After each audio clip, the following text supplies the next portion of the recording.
The year 1827 dawned cold and unforgiving across the sprawling grounds of Windsor Castle, where the morning mist clung to ancient stones like whispered secrets refusing to fade. Within the opulent chambers of the royal residence, Queen Charlotte Victoria Pemberton, known to her subjects simply as Queen Victoria, stood before an enormous gilt mirror, her reflection fragmented by the intricate beveled edges that caught and scattered the pale winter light streaming through diamond-paned windows. At 28 years of age, Queen Victoria possessed a beauty that had been carved by duty and polished by responsibility. Her auburn hair, arranged in elaborate ringlets according to the latest fashion, cascaded from beneath a pearl-encrusted tiara that had belonged to her grandmother. The deep emerald silk of her morning gown, with its intricate embroidery of golden threads depicting roses and thistles, spoke of wealth beyond imagination. Yet her violet eyes held a weariness that no amount of luxury could mask. "Your Majesty," whispered Lady Catherine Ashworth, her most trusted lady-in-waiting, as she adjusted the delicate lace collar that framed the Queen's porcelain throat. "The Minister of the Interior awaits your audience in the blue drawing-room, and Lord Pemberton has requested a private meeting regarding the upcoming state dinner for the Austrian delegation." Queen Victoria's fingers traced the cool surface of a sapphire necklace that rested against her collarbone, each stone worth more than most families would see in a lifetime. The weight of the jewels felt heavier today, as if the very air within the castle walls had thickened with unspoken tensions. Beyond the tall windows, she could see the manicured gardens where peacocks strutted across emerald lawns, their brilliant plumage a stark contrast to the gray January sky. The court of 1827 existed as a world unto itself, governed by rules so intricate and unforgiving that a single misstep could destroy reputations that had taken generations to build. Every word spoken within these halls carried the weight of political consequence. Every gesture was analyzed for hidden meaning, and every relationship was measured against its potential impact on the delicate balance of power that kept the kingdom stable. Lady Catherine, herself a woman of impeccable breeding and discretion, had served the Queen for 7 years, ever since Victoria's coronation. Born into the prestigious Ashworth family, whose lineage could be traced back to the Norman conquest, Catherine possessed the rare combination of intelligence, loyalty, and intuition that made her invaluable in navigating the treacherous waters of court politics. Her own beauty, with golden hair and sapphire eyes, had attracted numerous suitors from among the highest ranks of nobility, yet she had chosen to dedicate her life to serving the crown rather than pursuing marriage. "Tell me, Catherine," the Queen said softly, her voice carrying the refined accent that had been carefully cultivated through years of elocution lessons. "Do you ever wonder what lies beyond these walls? What it might be like to walk through London streets without a dozen guards, to speak freely without considering the political ramifications of every syllable?" Catherine's reflection appeared beside the Queen's in the mirror, and for a moment, the two women looked more like sisters than monarch and servant. "I believe, Your Majesty, that such thoughts are natural for anyone who carries the weight of responsibility. Even the most beautiful cage remains a cage, regardless of how golden its bars might be." The Queen's fingers paused in their adjustment of her necklace. "A cage. Yes, that describes it perfectly. Sometimes I feel as though I am merely a carefully preserved specimen, displayed for the entertainment and approval of others, my every move choreographed according to protocols established by people who died centuries before I was born." Through the windows, the sound of horses' hooves echoed across the cobblestones as members of the royal household prepared for the day's activities. The sight of the stable boys leading magnificent thoroughbreds across the courtyard reminded Victoria of her youth, when she had been allowed moments of freedom racing across the countryside on her beloved mare, Duchess. Those days felt like fragments of a dream now, beautiful but impossibly distant. The morning routine continued with mechanical precision. Lady Catherine selected jewelry appropriate for the day's audiences, choosing pieces that would convey the proper message of authority without appearing ostentatious. The Queen's schedule had been planned weeks in advance, every minute accounted for, every meeting carefully arranged to maximize diplomatic advantage and maintain the delicate web of alliances that kept the kingdom functioning. As servants moved silently through the chambers, preparing breakfast on fine china painted with the royal coat of arms, Victoria found herself thinking about the letters that arrived daily from subjects across the empire. These missives, carefully screened by court officials before reaching her attention, painted a picture of a world far removed from the luxury that surrounded her. Farmers struggling with failed harvests, merchants dealing with trade disputes, families torn apart by economic hardship, all looking to their queen for guidance and support. The weight of their expectations pressed down upon her shoulders like a physical burden. Every decision she made affected millions of lives. Every policy she endorsed would ripple through society for generations to come. The responsibility was both humbling and terrifying, a constant reminder that her personal desires must always be secondary to the needs of the realm. "Your Majesty," Lady Catherine said gently, "Lord Pemberton has arrived and is waiting in the antechamber. Shall I inform him that you are ready to receive him?" Queen Victoria straightened her shoulders, transforming from a woman lost in contemplation into the regal figure her subjects expected to see. "Yes, send him in. And Catherine, ensure that we are not disturbed during our conversation. I suspect today will bring challenges that require our full attention." As Lady Catherine curtsied and moved toward the ornate double doors, Queen Victoria took one last look at her reflection. The woman staring back at her was a stranger in many ways, beautiful, powerful, untouchable, yet trapped within a role that demanded the sacrifice of personal happiness for the greater good.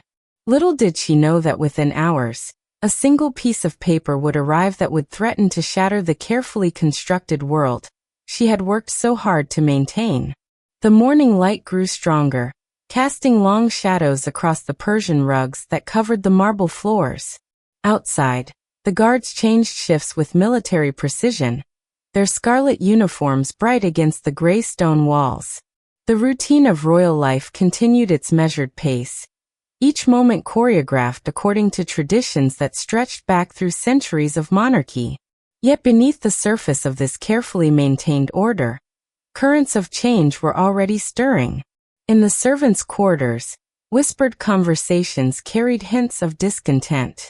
In the corridors of power, ambitious nobles plotted their next moves in the endless game of court politics. And somewhere in the shadows, a secret that had been buried for years was about to resurface, brought to light by someone willing to risk everything to ensure that the truth could no longer be hidden. The Queen's day was about to begin, but it would end in a way that no amount of protocol or preparation could have anticipated. The golden cage of royalty was about to be shaken to its very foundations, and the woman who wore the crown would be forced to confront truths that would challenge everything she believed about her family, her position, and herself. Lord Edmund Pemberton, the Queen's cousin and chief advisor, entered the royal chambers with the measured gait of a man who had spent 35 years navigating the treacherous waters of court politics. His tall frame was impeccably dressed in a midnight blue morning coat, tailored to perfection by London's finest craftsmen, with a silver waistcoat that caught the light as he moved. His dark hair, touched with premature silver at the temples, was styled according to the latest fashion, and his piercing gray eyes held the intelligence and caution that had made him one of the most respected figures in the kingdom. "Your Majesty," he said, bowing deeply before approaching the Queen's writing desk, an exquisite piece of mahogany and gold that had been crafted specifically for her use. "I trust you slept well, despite the rather unsettling reports that have reached my attention during the night." Queen Victoria gestured for him to take the chair opposite her desk, a gesture that spoke of the informal relationship they had maintained since childhood. Edmund had been her constant companion during the difficult years following her father's death, when she had been thrust into a position of power at an age when most young women were concerned only with balls and marriage prospects. "Unsettling reports?" she asked, though her voice carried a note of resignation rather than surprise. "I sometimes wonder if there is ever a morning when such reports do not arrive. What crisis threatens the realm today, Edmund?" Lord Pemberton's expression grew grave as he withdrew a leather portfolio from his coat. "It concerns the Austrian delegation's upcoming visit. Our intelligence sources have intercepted communications, suggesting that their true purpose may extend beyond the trade negotiations they have publicly announced. There are indications that they may be seeking to form an alliance against French expansion, one that could draw us into a conflict we are not prepared to face." The Queen's fingers drummed against the polished surface of her desk, a habit she had developed during moments of deep concentration. "Austria has always been a valuable ally, but their tendency to drag us into continental disputes has cost us dearly in the past. What does the Minister of War advise?" "General Hartwell believes we should proceed with extreme caution. Our military resources are already stretched thin maintaining order in Ireland and protecting our interests in India. A European conflict would require commitments we cannot afford to make without significant risk to domestic stability." As they spoke, the morning light streaming through the windows created patterns of gold and shadow across the oriental carpets that covered the chamber floors. The room itself was a masterpiece of interior design, with walls paneled in rich walnut and adorned with portraits of previous monarchs. Crystal chandeliers hung from the elaborately plastered ceiling, their faceted surfaces creating rainbow patterns when the sunlight struck them just right. Lady Catherine entered silently, carrying a silver tray bearing the Queen's morning correspondence. The ritual of reviewing letters and petitions from subjects was a daily duty that Victoria took seriously, understanding that these communications provided her with insights into the concerns and needs of her people that she could not obtain through official channels. "The usual assortment, Your Majesty," Lady Catherine said softly, arranging the letters in order of importance. Several petitions regarding trade disputes, a request for royal patronage of a new charity for orphan children, and correspondence from the governors of our colonial territories. Queen Victoria reached for the first letter, but as her fingers closed around the expensive parchment, she noticed something unusual. Beneath the neat stack of official correspondence lay a single piece of paper that appeared different from the others. The paper was of inferior quality, rough and yellowed, and it bore no official seal or elaborate script. Instead, the address was written in a cramped, hurried hand that spoke of urgency and desperation. "Catherine," the Queen said slowly, "what is this?" Lady Catherine leaned closer, her brow furrowing with concern. "I am not certain, Your Majesty. This was not among the correspondence that I personally reviewed earlier. Perhaps it was added by mistake, or perhaps," Lord Pemberton interrupted, his voice sharp with suspicion, "it was placed there deliberately by someone who wished to bypass the normal screening process."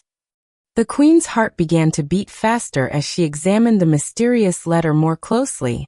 The exterior bore only her name and title, written in that same desperate script, but there was something about the handwriting that seemed vaguely familiar, though she could not place where she might have seen it before. "Should I summon the guards?"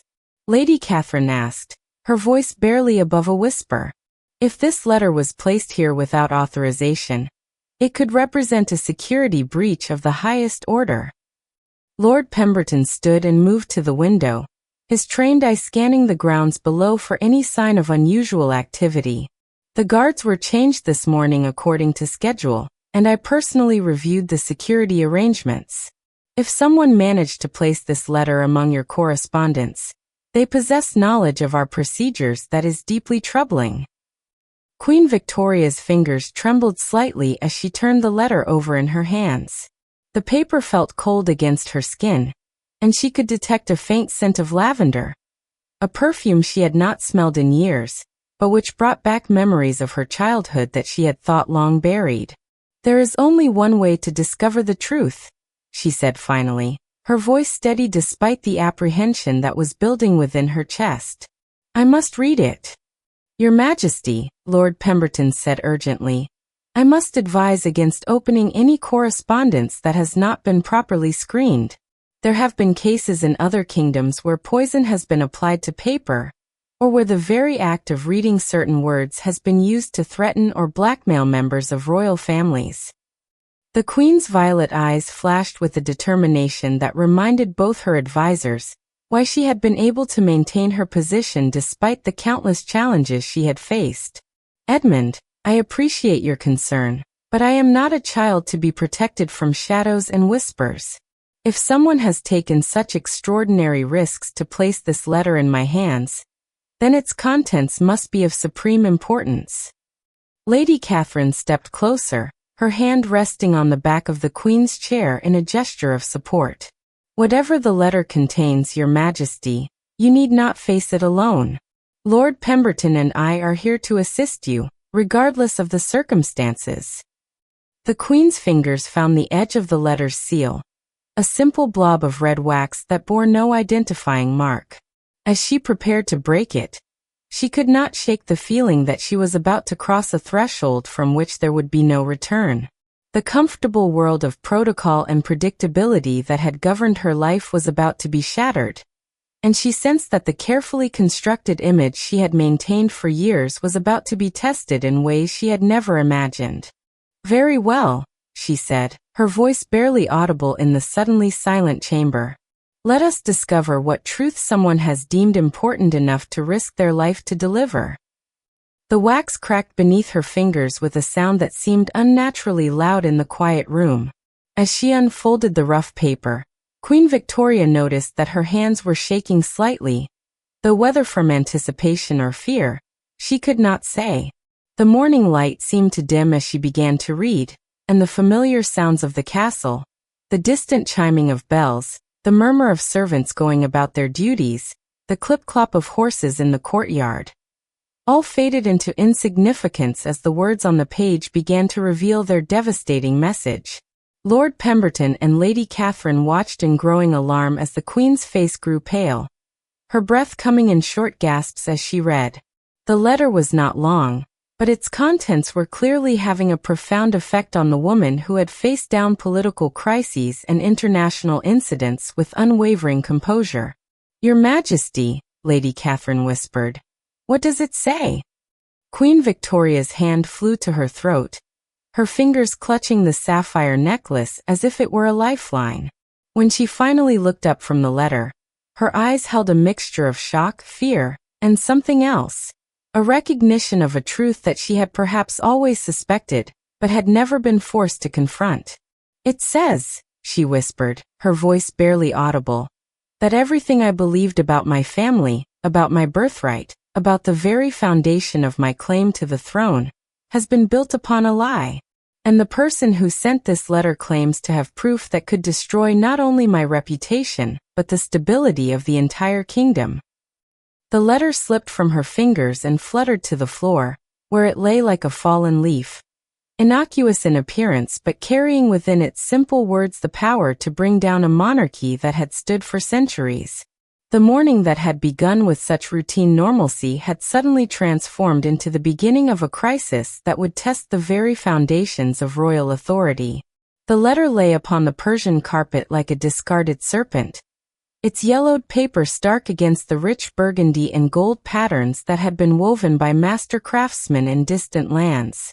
Queen Victoria stared at it with the horrified fascination of someone who had just witnessed their entire world crumble, with a few hastily scrawled lines of ink.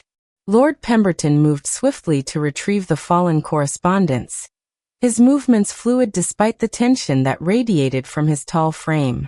As he lifted the paper, his gray eyes scanned the contents with the analytical precision that had made him indispensable to the royal court.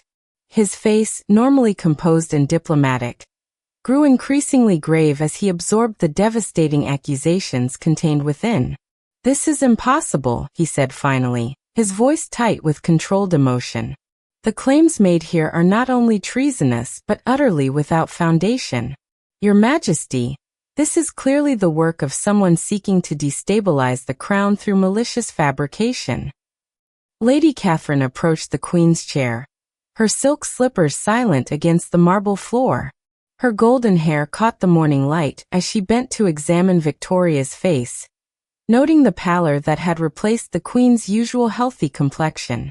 "Your Majesty, you must not allow the ravings of some madman to disturb your peace of mind. Surely this is nothing more than the desperate attempt of a disturbed individual to cause chaos." Queen Victoria's hands gripped the arms of her chair so tightly that her knuckles had turned white. The emerald silk of her gown rustled as she shifted forward, her violet eyes fixing on Lord Pemberton with an intensity that made him unconsciously straighten his shoulders. "Read it aloud, Edmund. Every word. I must hear the accusations spoken in your voice to fully comprehend their implications." "Your Majesty, I strongly advise against," Lord Pemberton began, but the Queen's raised hand silenced him immediately. "I am not requesting your advice, cousin. I am giving you a direct command. Read the letter." Lord Pemberton glanced at Lady Catherine, who nodded almost imperceptibly, understanding that the Queen's determination would not be swayed by their concerns. He cleared his throat and began to read, his cultured voice lending an air of unreality to the shocking words. "To Her Majesty Queen Victoria, though I wonder if that title is rightfully yours. My name is of no consequence, but my knowledge is of the utmost importance to the stability of your kingdom. I have in my possession documents that prove beyond doubt that your late father, King George, was not legally married to your mother at the time of your birth. The ceremony that the public believes joined them in holy matrimony was performed by a defrocked priest who had no authority to conduct such a rite. This means that you, madam, are illegitimate, and your claim to the throne is therefore null and void." The Queen's breath caught in her throat, but she gestured for him to continue. "Furthermore, I possess correspondence in your mother's own hand, acknowledging this deception and discussing plans to conceal it from the royal household and the public. The true heir to the throne should be your cousin, Lord Marcus Pemberton, whose legitimate bloodline has been deliberately obscured to maintain the fiction of your royal birth." Lord Pemberton's voice faltered slightly at the mention of his younger brother's name, but he pressed on. "The writer goes on to demand a private audience, threatening to release these documents to the press and to Parliament if their request is not granted within 7 days. They claim to have hidden the evidence in a location known only to themselves, with instructions for its release should any harm befall them." The silence that followed was deafening. Outside, the world continued its normal rhythm. Birds sang in the carefully maintained gardens, servants went about their duties, and the great machinery of government continued to function. Yet within the royal chambers, time seemed to have stopped as the implications of the letter's contents settled like a suffocating shroud over the 3 individuals who had heard its devastating message. Queen Victoria rose slowly from her chair, her movements deliberate and controlled despite the turmoil that was clearly raging within her. She walked to the tall windows that overlooked the gardens, her reflection a pale ghost against the diamond-paned glass. The morning sun, which had seemed so warm and welcoming earlier, now felt cold and harsh against her skin. "Marcus," she said softly, her voice carrying across the chamber like a whisper of wind through autumn leaves. "My cousin Marcus, who has always been so supportive, so loyal. The letter suggests that he is the rightful heir to the throne." Lord Pemberton's face had grown ashen as he processed the implications of his brother's name being mentioned in such a context. "Your Majesty, Marcus has never expressed any ambition toward the crown. He has always been content with his position as a minor nobleman, preferring his books and his scholarly pursuits to the intrigues of court life. But that does not mean he is unaware of what this letter suggests," Lady Catherine said quietly. "If there is any truth to these allegations, he would have as much right to know as anyone." The Queen turned from the window, her violet eyes now blazing with a fierce determination that had carried her through previous crises. "There is only one way to determine the truth of these accusations. We must examine the evidence that supposedly supports them, regardless of how uncomfortable the revelations might prove to be." "Your Majesty," Lord Pemberton said urgently, We cannot seriously consider meeting with this anonymous correspondent.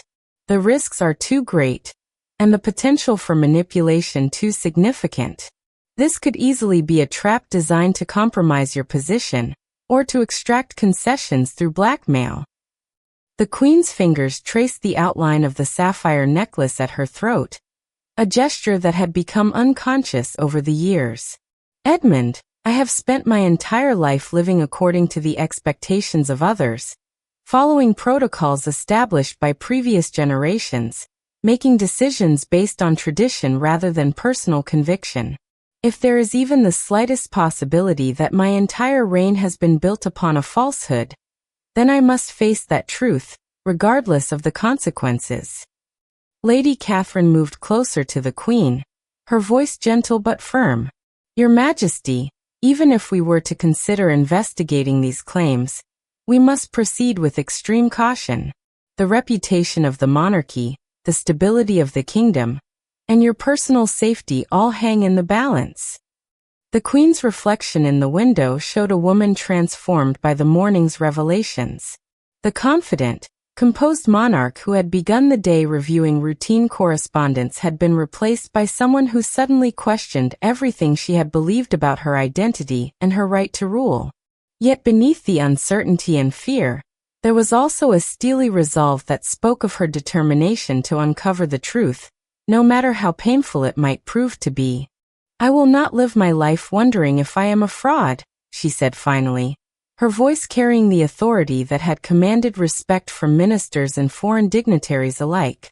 If my legitimacy is in question, then I must either prove it beyond doubt or face the consequences of its absence. Lord Pemberton folded the letter carefully and placed it within his leather portfolio. If we are to pursue this matter, we must do so with the utmost discretion. Any suggestion that the Queen's legitimacy is in question could spark a constitutional crisis that would dwarf any political challenge we have faced in recent memory. Then we proceed carefully, the Queen said, returning to her chair with the measured grace that had been drilled into her from childhood. But we do proceed. I will not allow this shadow to hang over my reign, my family, or my kingdom. Whatever the truth may be, it is better to face it directly than to live in constant fear of its eventual revelation.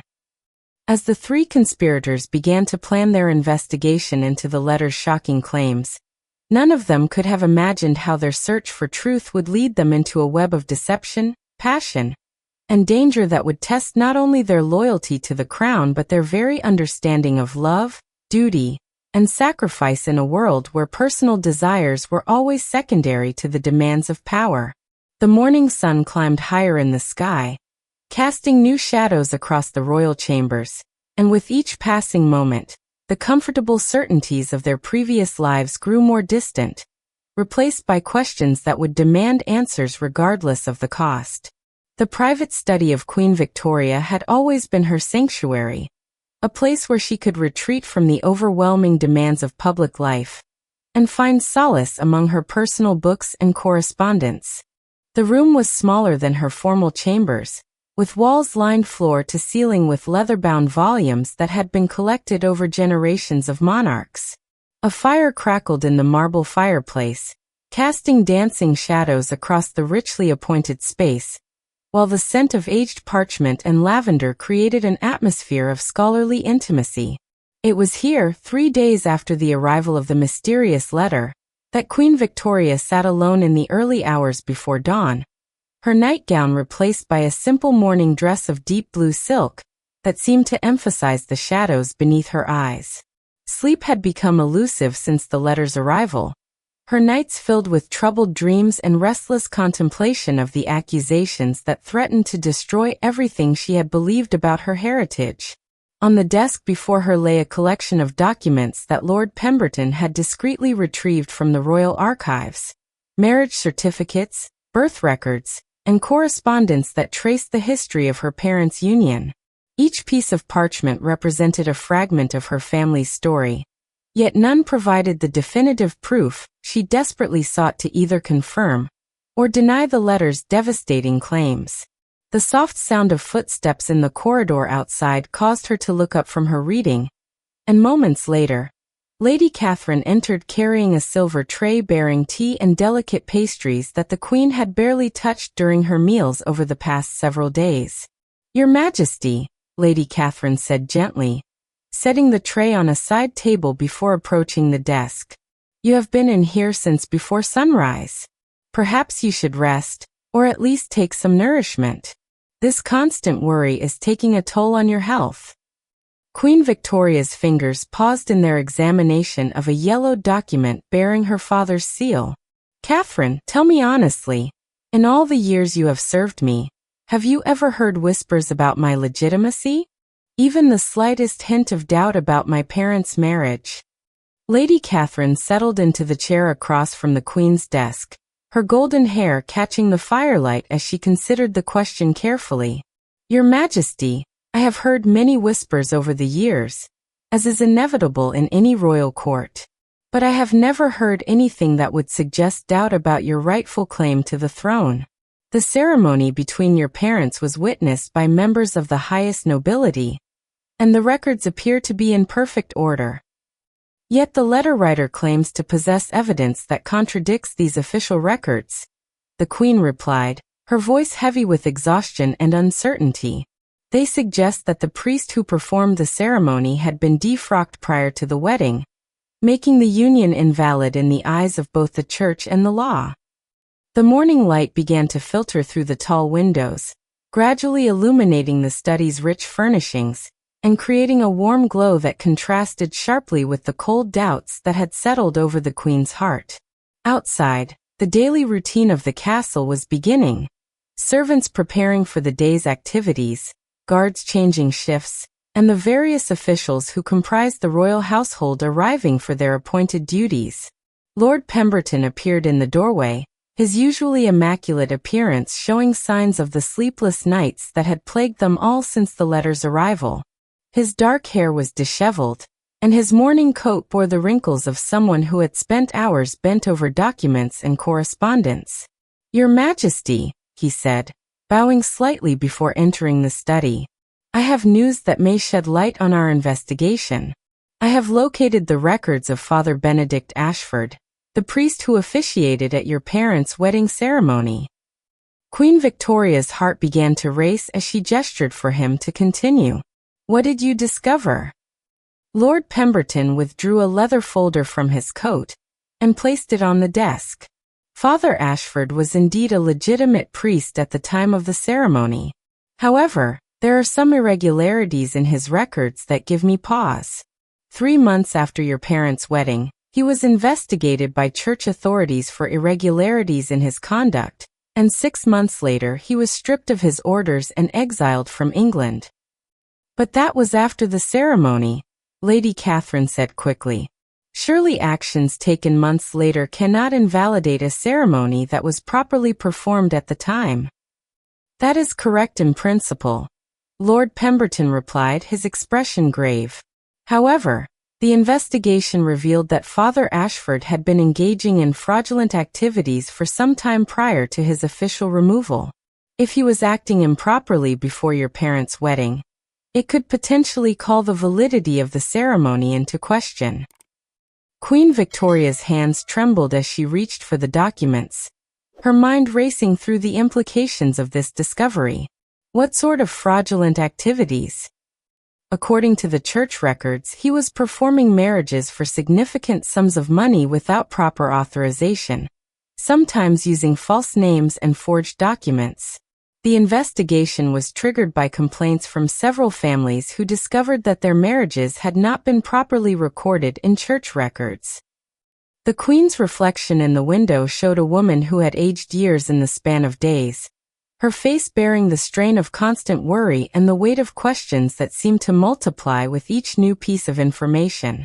The comfortable certainties of her previous life had been replaced by a maze of doubt and confusion that threatened to consume her entirely. "This does not necessarily mean that your parents' marriage was invalid," Lady Catherine said softly, her voice filled with the compassion that had made her such a trusted confidant over the years. "It simply means that we must look more carefully at the specific circumstances of their wedding." Lord Pemberton nodded in agreement. I have arranged for a private meeting with Bishop Hartwell, who has access to the most sensitive church records. If there are any irregularities in your parents' marriage, he will be able to identify them. However, Your Majesty, I must emphasize that this investigation must be conducted with the utmost discretion. Any suggestion that we are questioning the validity of your birth could have catastrophic consequences for the monarchy. The Queen rose from her chair and walked to the fireplace, where the flames cast dancing shadows across her face. The warmth of the fire provided little comfort against the cold fear that had settled in her heart, and she found herself thinking of the countless subjects who looked to her for guidance and stability. The thought of disappointing them, of being revealed as a fraud, was almost unbearable. "There is something else," she said quietly, her voice barely audible above the crackling of the flames. "The letter writer mentioned correspondence in my mother's hand, acknowledging the deception. If such letters exist, they would provide definitive proof of the accusations. We must consider the possibility that these letters, if they exist, could be forgeries," Lord Pemberton said. "The art of document forgery has become increasingly sophisticated, and someone with sufficient motivation and resources could potentially create convincing false evidence." Lady Catherine joined the Queen by the fireplace, her presence providing a small measure of comfort in the face of such overwhelming uncertainty. "Your Majesty, regardless of what we discover, you must remember that you have ruled with wisdom and compassion for years.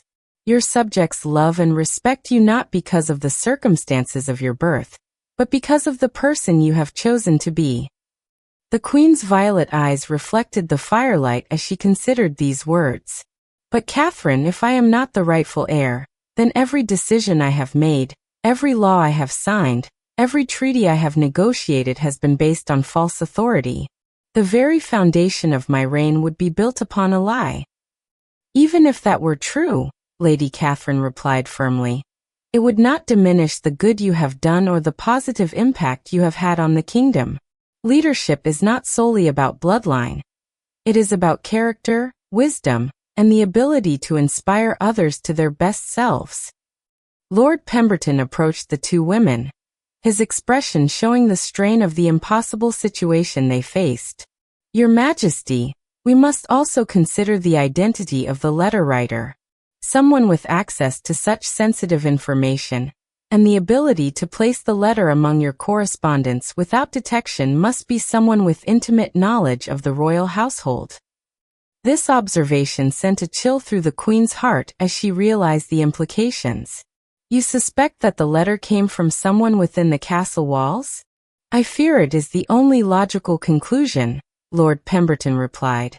"The security measures around your correspondence are too comprehensive for an outsider to have bypassed them so easily. This suggests that we are dealing with someone who has been close to the royal family for an extended period, someone who has had access to information that should have remained buried." The morning sun continued its steady climb, casting new patterns of light and shadow across the study's rich furnishings.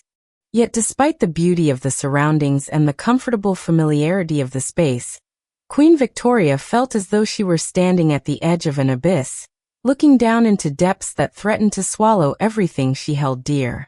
The investigation that had begun with a simple letter had revealed layers of complexity that seemed to deepen with each new discovery. As the three conspirators prepared to delve deeper into the mystery, they could not have imagined that their search for truth would lead them into a web of passion, betrayal, and sacrifice that would test not only their loyalty to the crown, but their very understanding of love and duty in a world where personal desires were always secondary to the demands of power. The grand ballroom of Windsor Castle had been transformed into a glittering spectacle of crystal and candlelight for the formal reception honoring the Austrian delegation. Hundreds of beeswax candles flickered from massive chandeliers that cast dancing shadows across the polished marble floors, while the air was filled with the subtle fragrance of roses and jasmine arranged in elaborate bouquets throughout the space. The cream and gold walls, adorned with portraits of previous monarchs, seemed to glow in the warm light, creating an atmosphere of refined elegance that spoke of centuries of royal tradition. Queen Victoria stood at the entrance to the ballroom, her appearance the epitome of regal magnificence despite the turmoil that had consumed her thoughts for the past week. Her gown of midnight blue silk, embroidered with silver threads and adorned with diamonds that caught the light with each movement, had been specifically chosen to convey both authority and grace. The crown jewels at her throat and wrists sparkled like captured starlight, while her auburn hair was arranged in an elaborate style that emphasized the perfect symmetry of her features.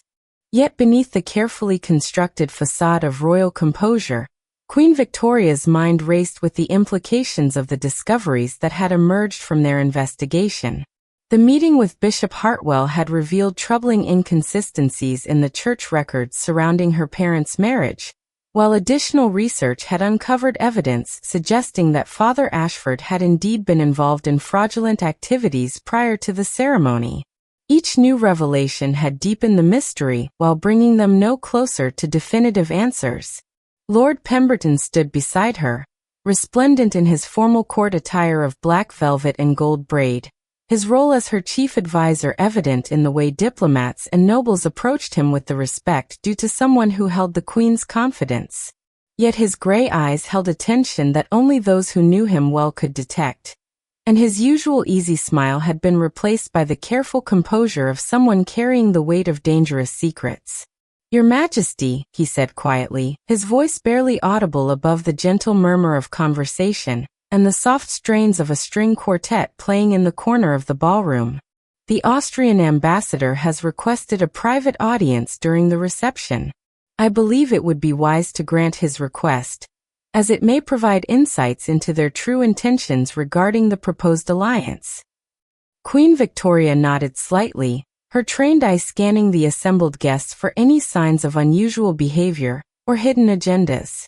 The skill of reading people and situations had been honed over years of diplomatic encounters, and she had learned to detect the subtle currents of ambition, fear, and desire that flowed beneath the surface of even the most formal social gatherings. Among the guests, she noticed a familiar figure that caused her heart to skip slightly. Lord Marcus Pemberton, Edmund's younger brother, stood near the windows overlooking the gardens, his scholarly appearance contrasting sharply with the elaborate court dress that surrounded him. At 32 years of age, Marcus possessed a quiet handsomeness that was enhanced by his reputation for intelligence and integrity. His dark hair was longer than fashion dictated, and his brown eyes held the thoughtful intensity of someone more comfortable with books than with social intrigue. The sight of Marcus brought the letter's accusations flooding back to Victoria's consciousness. If the anonymous writer was to be believed, this gentle scholar was the rightful heir to the throne, his legitimate bloodline obscured by the deception surrounding her own birth. The thought that she might be denying him his birthright was almost unbearable, yet she could detect no sign of ambition or resentment in his manner. Lady Catherine appeared at the Queen's side, her own appearance stunning in a gown of deep emerald silk that complemented her golden hair and sapphire eyes. Her role as lady-in-waiting required her to remain close to the Queen throughout the evening, ready to provide assistance or support as needed. Yet tonight, her usual composed demeanor showed signs of the strain they had all been experiencing. "Your Majesty," she whispered, "I have been observing the guests as they arrived, and I noticed several individuals who were not on the original guest list. Lord Pemberton's security arrangements appear to be comprehensive, but I cannot shake the feeling that we are being watched." The Queen's violet eyes swept the ballroom once more, this time with heightened awareness of the potential dangers that might lurk behind the elegant facades of her guests. The anonymous letter writer had demanded a meeting within 7 days, and that deadline was rapidly approaching.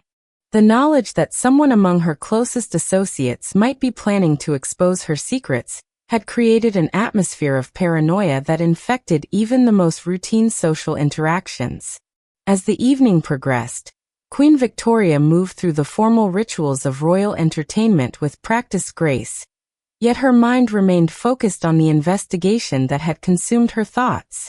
She engaged in polite conversation with foreign diplomats, accepted compliments on the elegance of the reception, and participated in the carefully choreographed dance of international relations that was the true purpose of such gatherings. During a brief interlude between formal presentations, she found herself standing near the windows where Marcus Pemberton had been observing the gathering. His presence there was not accidental. She had deliberately maneuvered the conversation to create an opportunity for private discussion with the man who might hold the key to understanding the letter's allegations. "Marcus," she said softly, using the informal address that reflected their family connection, "you seem unusually thoughtful tonight. Are you well?" His brown eyes met hers with the directness that had always characterized their relationship. "I am well, Your Majesty, though I confess that I find these formal gatherings somewhat overwhelming. I am much more comfortable in the library than in the ballroom." "Yet you attend out of duty to your family and to the crown," she observed, studying his expression for any hint of the ambition that the letter writer had suggested might motivate him. "Of course," he replied, his voice carrying the sincerity that had earned him respect throughout the royal household. "Service to the crown is the highest honor any member of our family can aspire to. I would never presume to seek more than the position I have been granted." The Queen's heart ached at the genuine humility in his voice, yet she could not dismiss the possibility that his modest demeanor might be concealing deeper feelings about his position in the royal hierarchy. "Marcus, if you were to learn that circumstances had denied you opportunities that should rightfully have been yours, how would you respond?" His expression grew puzzled at the hypothetical nature of her question. "Your Majesty, I am not certain I understand what you are asking. I have been blessed with opportunities beyond my wildest dreams, and I have never felt that I was denied anything I deserved." Before she could respond, Lord Pemberton approached them with the measured stride that indicated urgent business. "Your Majesty, the Austrian ambassador has arrived and is requesting the private audience we discussed. I believe it would be prudent to receive him now, while the other guests are occupied with the entertainment." The Queen nodded, casting one last glance at Marcus before following Lord Pemberton toward the private chambers adjacent to the ballroom.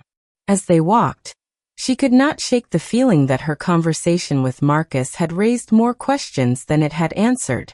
His apparent lack of ambition seemed genuine, yet the letter writer's claims suggested a conspiracy that would have required careful planning and deliberate deception.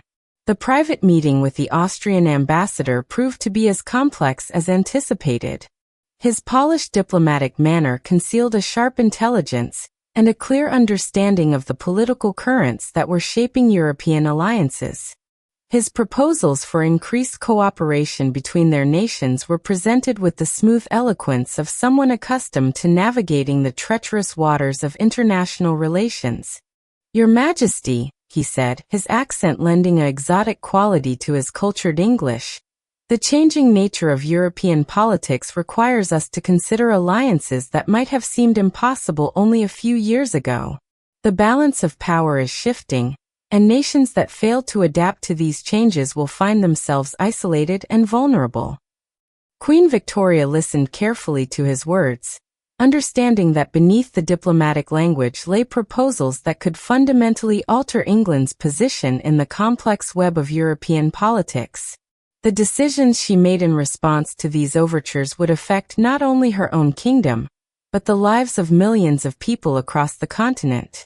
Yet even as she engaged in these critical negotiations, her mind remained partially focused on the personal crisis that threatened to undermine everything she had worked to achieve. The knowledge that someone among her closest associates might be plotting to expose her secrets had created an atmosphere of uncertainty that made it difficult to trust even her most reliable advisors. As the reception continued into the evening, the Queen found herself caught between two worlds: the public sphere where she performed her duties as monarch with practiced skill, and the private realm where doubts and fears threatened to consume her entirely.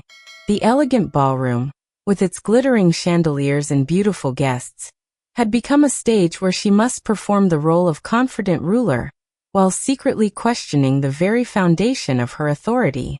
The night would end as it had begun, with formal rituals and diplomatic courtesies. Yet the Queen knew that the real drama was only beginning. The anonymous letter writer's deadline was approaching, and soon she would be forced to make decisions that would determine not only her personal fate, but the future of the monarchy itself. The clock tower of Windsor Castle chimed midnight as Queen Victoria stood alone in her private chambers, the weight of the crown jewels finally removed from her weary head. The formal reception had concluded hours earlier, yet sleep remained elusive as she contemplated the decision that could no longer be delayed. Tomorrow would mark the 7th day since the mysterious letter's arrival, and she had still not responded to the anonymous writer's demand for a private meeting. The room was illuminated only by the flickering light of candles and the dying embers in the fireplace, creating an atmosphere of intimacy that contrasted sharply with the grand formal spaces where she conducted her public duties. Her reflection in the tall mirror showed a woman transformed by the events of the past week. The confident monarch who had begun this ordeal had been replaced by someone who questioned the very foundation of her identity and authority. A soft knock at the door interrupted her solitary contemplation, and Lady Catherine entered carrying a sealed letter that bore the same rough paper and desperate handwriting that had launched this crisis. The Queen's heart began to race as she recognized the familiar script, understanding that the anonymous correspondent had grown impatient with her lack of response. This was discovered in the same manner as the first letter, Lady Catherine said softly, her voice betraying the exhaustion that had claimed them all during this period of uncertainty. Whoever placed it there continues to have access to your personal correspondence, despite the additional security measures Lord Pemberton has implemented. Queen Victoria accepted the letter with trembling fingers, her mind racing through the implications of this continued security breach. The knowledge that someone within the castle walls possessed both the information and the access necessary to orchestrate this campaign of psychological warfare had created an atmosphere of paranoia that infected every interaction. "Shall I summon Lord Pemberton?" Lady Catherine asked, though her expression suggested she already knew the answer. "No," the Queen replied, her voice steady despite the turmoil that raged within her chest. "I must face this alone. Whatever revelations this letter contains, they are meant for my eyes only." The wax seal cracked beneath her fingers with a sound that seemed unnaturally loud in the quiet chamber. As she unfolded the rough paper, Queen Victoria noticed that this letter was longer than the first, its message written in the same cramped, urgent handwriting that had haunted her dreams for the past week. The contents were even more shocking than she had anticipated. "Your Majesty, your failure to respond to my previous communication has forced me to take more drastic measures. I can no longer protect you from the consequences of your family's deception. The documents I possess will be delivered to members of Parliament and to the press tomorrow evening unless you agree to meet with me at the ruins of the old chapel in the castle grounds at precisely 2 o'clock in the morning. Come alone, or the secret that has protected your reign for so many years will be exposed for all the world to see." The letter continued with details that made the Queen's blood run cold. "I have discovered additional evidence that your mother not only knew of Father Ashford's fraudulent status, but actively participated in the deception. The correspondence in her own handwriting reveals a conspiracy that extends far beyond a simple irregularity in church records. Your birth certificate itself is a forgery, created to conceal the fact that you were born several months before the supposed wedding ceremony. The true circumstances of your conception would not only invalidate your claim to the throne, but would create a scandal that would destroy the reputation of the royal family forever." Queen Victoria's hands shook as she read the final paragraphs. "I take no pleasure in these revelations. Yet I can no longer remain silent while the kingdom is governed by someone who has no legitimate right to rule. Lord Marcus Pemberton must be informed of his true position as the rightful heir, and arrangements must be made for a peaceful transition of power. The alternative is a constitutional crisis that could tear the kingdom apart." The letter concluded with a signature that made the Queen's heart stop entirely. Your devoted servant, Lady Margaret Ashworth, Catherine's mother. The shock of this revelation was so profound that Queen Victoria felt the room spinning around her. Lady Margaret Ashworth had been her mother's closest friend and confidant, a woman she had trusted implicitly throughout her childhood and adolescence. The thought that someone so close to the royal family had been harboring such devastating secrets was almost beyond comprehension. The implications were staggering. If Lady Margaret possessed the evidence she claimed, then not only was Victoria's legitimacy in question, but the entire structure of royal succession would need to be examined. The knowledge that Catherine's own mother was the source of these accusations added another layer of complexity to an already impossible situation. Queen Victoria sank into her chair, her mind racing through the options available to her. She could refuse to meet with Lady Margaret, and hope that the threatened exposure would prove to be a bluff. She could confess everything to Lord Pemberton and seek his counsel on how to manage the crisis.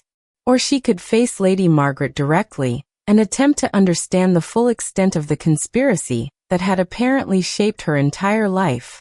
The decision, when it came, was driven by the same courage that had carried her through previous challenges. She would meet with Lady Margaret and confront the truth, regardless of how devastating it might prove to be. The alternative, living in constant fear of exposure, was unbearable. As she prepared for the midnight encounter, Queen Victoria reflected on the strange turns that fate had taken. The comfortable certainties of her previous life had been stripped away, replaced by questions that demanded answers regardless of the cost. The crown that had once felt like a natural extension of her identity now seemed like a burden she might no longer have the right to carry. The castle grounds were shrouded in darkness as she made her way to the ruins of the old chapel, a structure that had fallen into disrepair decades earlier, but remained standing as a testament to the enduring nature of faith and tradition.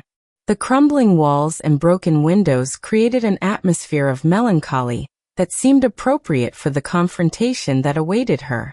Lady Margaret emerged from the shadows with the dignity that had always characterized her bearing, yet her face showed the strain of carrying such weighty secrets for so many years. At 62 years of age, she remained a striking woman, her silver hair arranged in a style that recalled the fashions of her youth, and her dark eyes holding the intelligence and determination that had made her such a formidable figure in court society.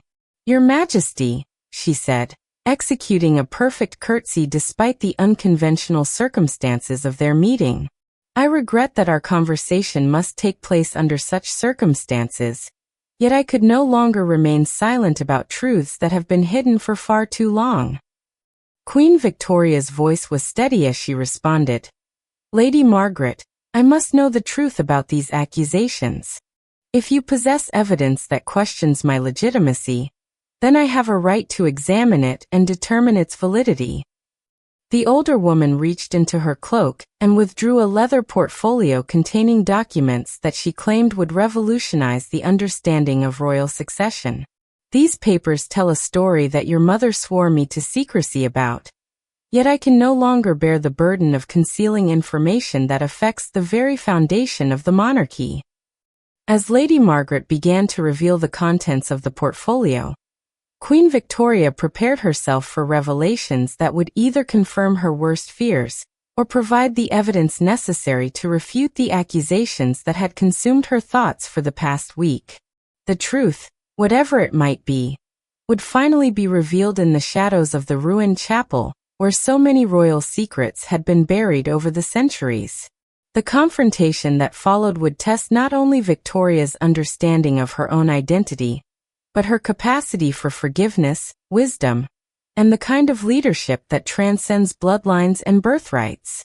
In the end, she would discover that the most important truths are not found in documents or certificates, but in the courage to face uncertainty with grace and the wisdom to understand that legitimate authority comes not from the circumstances of one's birth, but from the character one chooses to display in moments of crisis.